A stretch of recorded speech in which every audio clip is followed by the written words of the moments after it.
the bottled water that we buy is flavored water. Mm-hmm. It's water. There's no sugar or anything in it, but there's a little bit of fruit juice or something like that in there to give it a little flavoring. Fruit flavoring, right?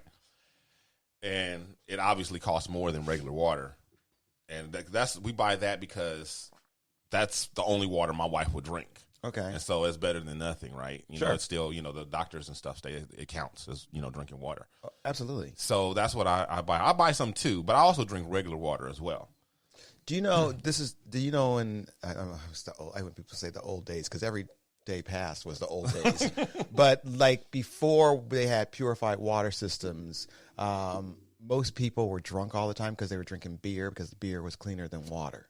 Yeah, that was really olden times. Yeah, but there was it was a case. Even in the Bible, a lot of times alcoholics or people who like to drink will quote the scripture where Jesus said, "Drink a little wine for thy stomach's sake." Mm-hmm. That's what he was referring to. Yeah. The same thing that you just talked about, that back then, way back then, well, you can't trust the water. The wine is safer to drink than the water. Right. So he's saying, drink a little wine, so you won't be getting dysentery and right, exactly. Getting diarrhea. Yeah, they have Pepto-Bismol because you're drinking the water that somebody else peed in. Right, exactly. So that's been going on. That went on for quite a while until we got.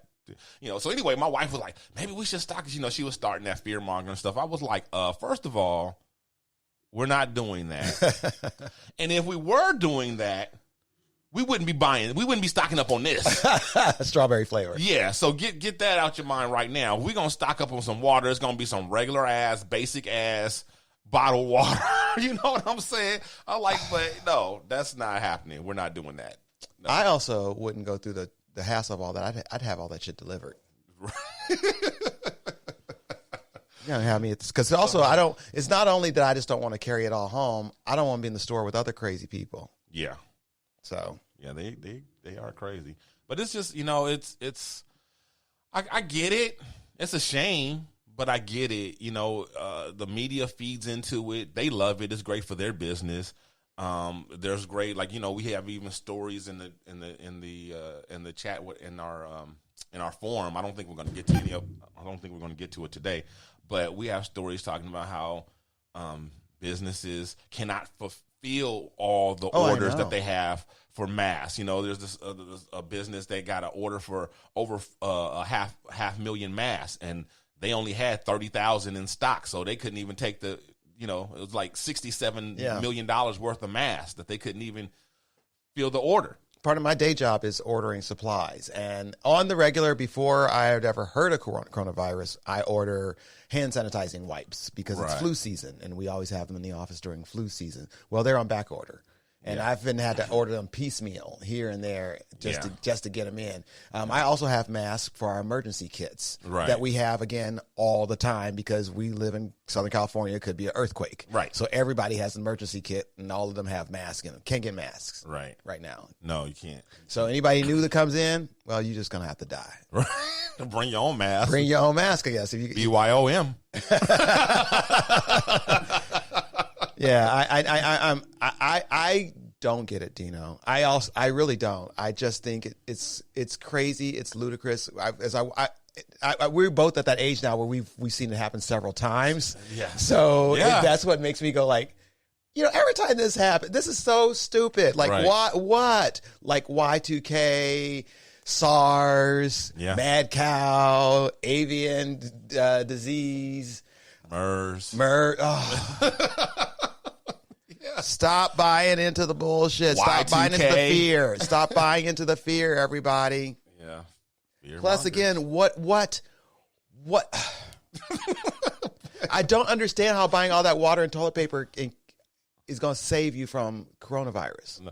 Well, it won't save you from coronavirus. What they're afraid of is that shit's going to shut down and you won't be able to get those things. So they're hoarding those things. And what they are doing is basically creating a self-fulfilling prophecy because everybody's running out buying it up. Then it becomes scarce. The prices, they driving up the prices. And that's not even called for yet, but it could, in the event that it does happen, well, you've already driven up the prices and made it scarce because you're hoarding it. All right. See, I can understand if you are like Betty White's age and you went through like the Depression and shit like that, or the Holocaust. Yeah. Well, I don't know if those are related, but I just mean like people that are like my grandparents were born in the 20s and they're gone now, but my grandparents were born at that time and 20s and 30s, and they grew up having to stockpile everything. Right. Like they had 2 freezers in their basement. Like, and they always had to have meat and stuff frozen down there just in case, and canned goods, lots and lots of canned goods. Yeah. Because that's how they grew up knowing to do. The idea that you would just buy groceries for a week was ludicrous to me. Right. Well, I would like a deep freezer myself, just so not to hoard things like that, but just so when there's a good deal on meat, I don't have to pass it up because I don't have the space for it. You know what I mean? Absolutely. I could stock up on something and stick it in the deep freezer and don't have to worry about it, and not pass up the deal. Well, that was one of my broke ass hacks that I got from my mother. When my mother back in the day was on food stamps, she said the first thing she would do is she would actually go to the butcher shop and she would buy like half a cow or something like that. Yeah. And then it'd be hamburger and hot dogs and then all the different cuts of meat, steaks and roasts and stuff like that, and she stick that all in the freezer, and then she had her protein for months, and so then she could spend the rest of those food stamp dollars on the stuff, produce, fresh produce and milk and stuff like that. Yeah. So just a little quick tip for the people who are in the market and you haven't bought a deep freezer yet. I've had deep freezers. I had them as a kid growing up. My parents had one in a big one in the garage, and also had one as an adult myself. And there's 2 basic kind. There's the kind that's horizontal, and then there's the upright kind that's basically looks like a small refrigerator. Mm-hmm. You want to get the upright kind. Trust me. Really? Is this about leaking? Nope. It's about reaching in. It's about when that meat freezes at the bottom. Yeah. It's basically like boulders of ice. Yeah. Right. And if you got something that's all the way at the bottom, especially the bigger it is, the more. Now, if you have a small one, a small horizontal one or whatever may not be as bad. It's still bad though, because anytime you got to go to the bottom, it's a pain in the ass moving that stuff in your hands. You have to get gloves because your hands feel like they got frostbite and going to fall off. Well, not only that, you are a bigger guy. I'm a shorty. I could practically fall in one. It could be dangerous, actually, especially if you have children. Oh yeah, people on TV shows and movies, people hide bodies in the deep freezer all the time. That's like the number one place they hide. I'm just people. saying, like, if you got my auntie who passed away in October when I was living with her in Peoria for that year. I remember she had one of those horizontal ones and reaching down in there and trying to get a roast that's heavy. Yes, and my feet are literally off the ground. Because I'm trying to reach down to the bottom to get there. So yes, I mean, it could have been like I could have fallen, hit my head, been knocked out and frozen. Yeah, the upright ones are so much more convenient. So, and they take up less floor space too because they're upright. So if you have room for a horizontal one, you have room for an upright one, most likely. My peeps is from Kentucky originally, so my auntie just had hers in her dining room. She was not trying to hide it. Nope. Wow. She's had it in her dining room.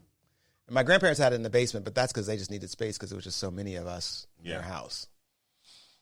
All right. Well, let's see. You are ready to get into this show? Sure. Let's do it. News and noteworthy. The Shiznit. So we got some food stuff up first on the menu today. Dunkin Snackin Bacon is the easiest snack you can get. That's the title. And what they're talking about is, Dunkin has, well, first of all, they have been expanding their menu little by little. I feel like Dunkin has something new every week. Yeah, and they even went so far as to change their name from Dunkin' Donuts to just Dunkin'. Yeah. Because they don't, they feel like, don't put me in no box. Oh, so it is officially Dunkin' now? I believe so. Oh, I didn't realize that. Yeah, anytime I see the this article, it just says Dunkin'. It doesn't say Dunkin' Donuts. So I believe it's official now. Okay. So I have to check the sign at the one I passed by. No, I believe it though, because honestly, I grew up on Dunkin' Donuts. Okay. But their donuts aren't necessarily my favorite donuts. Right. But I love their coffee drinks. Yeah. So they have the whole as a matter of fact, they have this whole menu of breakfast foods that's all day. They have coffee drinks, hot and cold. So and so their latest thing is it's kind of like a sweet peppery. So you got the sweet and the savory combo, and it's just a pack of just bacon. Just bacon. Just like. Can I have some bacon to go? Yes, you can. 8 half strips of bacon. So like four like in a little fry bag, strips. Right? Yeah, and like a little fry bag, and it's like just grab it and go. And so people are excited about that. Walking down the street eating bacon. This is my little brother's dream. This is my little brother Brian's dream. Really? Like, he's a baconator. Oh, he would eat bacon. He would have like a little bag of bacon, the Snackin bacon in one hand, and maybe like a prosciutto in like leg, like a leg, like the whole thing on the bone in the other. If he could. Wow. He loves some pork. Is that like Henry VIII with the turkey leg? Yeah, but that would be him with ham. With ham, yeah. Big ass ham bone. Yeah. Yeah. So okay, so you guys who are into Dunkins or whatever or bacon, give it a shot, give it a try. I like when they come out with new little fun. What do you call it? Novelty treats. Yeah, and it is funny how bacon. I thought the bacon thing would be over by now because I thought bacon was a trend several years ago, like when I was still living in Chicago, because that's when there was bacon flavored salts and bacon flavored drinks and bacon this and bacon. Right. It's like when the bacon trend's over, and it's clearly not over. No, it's not over. It's great. Bacon's wonderful. I love it. I just got ruined on regular bacon though. Well, bacon. There was a while where in my mid to late 20s where I did not eat pork at all, except for bacon. Okay. I wouldn't have ham, pork chops, any of that stuff, but I would still eat bacon because it's just that's my wife. My wife, pretty much the only pork that she eats is bacon, and she'll have ham every now and then, but nothing else. Well, ham is actually what brought me back, but it was when I was in Europe. When I was in Europe, the ham is different there. It tastes different, even. Yeah, she's iffy on the ham, but the bacon, she loves bacon, and she won't eat any other pork. She claims it says she makes her feel queasy. Bacon is the only thing that doesn't. I just think it's the best tasting of the pork. Yeah. It is the best. There's here's another little insider tip. They have different Costcos. Different Costcos. Mm-hmm. They have there's a regular Costco and then they have a business Costco. Yeah, that I'm familiar with. Okay, so the business Costco. I order from business Costco. Sure. Oh, I wish I could. I can't order from. It's not. I guess not on my on their route for me or whatever. They'll only deliver from regular Costco for me. But my buddy has a membership and he goes every couple weeks, and I just tag along with him when he goes. As a matter of fact, when we came from buying the ammo, he mentioned, he's like, hey, it's about time for another Costco trip. I'm like, okay, cool. So I roll with him. But in any case, they have, and I'm so tempted I might get it this time. The business Costco, what makes it different from the regular Costco is that they have to me, the biggest difference is two things: the meat and appliances. The appliances, a lot of the appliances are store quality appliances, like Viking and stuff like that. So they have stoves that you could buy and put in your restaurant or your house if you balling like that. You know what I'm saying? Yeah. And then the cuts of meat. You was talking about a side of beef and stuff like that. You could practically get. I don't think you can get a literal side of beef at Business Costco, but you can get pretty damn close. They have huge cuts.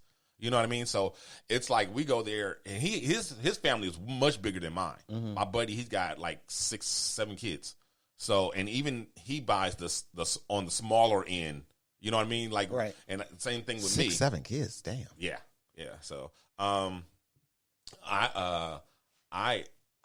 definitely buy the smaller size cuts and packages that they offer. Because they offer stuff that's like I said, for restaurants or for huge families or whatever. I didn't realize that. I have a corporate account there, but I buy, coffee cups. And they have right. They have this, because you're not buying beef for the office, right? Steaks and but they have this pack of beef bacon.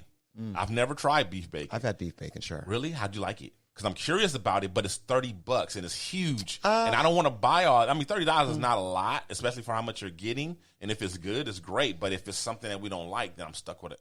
I guess I could. It's not the same to me. I didn't care for it. Okay, myself. and that's what I'm afraid it's of. Basic. It's cured like bacon.